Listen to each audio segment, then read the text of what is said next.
Tired of dealing with annoying flies, fruit flies, and gnats in your home? The Zevo Flying Insect Trap is your ultimate solution. Don't wait. Check out the link in the video description now to get your Zevo Flying Insect Trap on Amazon and enjoy a bug-free home today.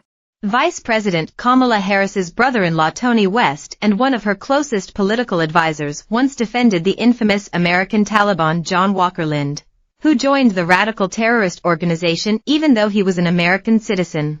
West, who is married to Harris's sister Maya Harris, is considered one of the vice president's closet political confidants, even though he does not have a formal position with her campaign team.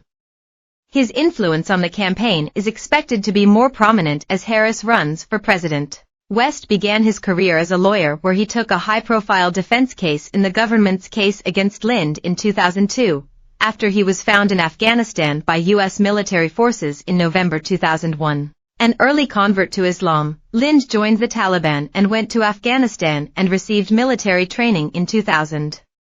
Even after September 11, Lindh remained with the group until he was discovered by American forces and charged for providing assistance for Al-Qaeda and the Taliban. West, then a member of San Francisco-based law firm Morrison Foerster, was on Lindh's legal team and fought with the George W. Bush's administration to lower his sentence. West even spoke with the Washington Post for an extended interview to discuss the case and argue on his client's behalf. Whatever John is, he is not a terrorist, and he did not go to Afghanistan to kill Americans, he said. West and his team of lawyers secured a plea deal for Lindh that ended up with him a prison sentence for up to 20 years. Lindh was released in 2019, but was found by the FBI in 2021 to have met 3 times with a convicted ISIS supporter, Ali Amin. West went on to work for the Justice Department under former President Barack Obama and then Attorney General Eric Holder.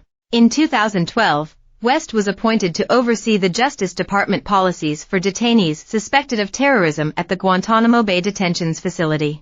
Since leaving government, West has leveraged his political and legal connections into prominent positions with PepsiCo before joining Uber, where he now earns a $10 million annual salary. West also advised Harris during her 2020 campaign, despite advising her not to run for president against her fellow Democrats, including former Vice President Joe Biden. Her presidential 2020 primary campaign ultimately devolved into infighting and finger-pointing with no clear leadership and structure, ending before she even made it to the Iowa caucus. West was defensive about his role in her failed campaign, recalling that an old advertisement was in his mind still the best message for the vice president as she sought the presidency.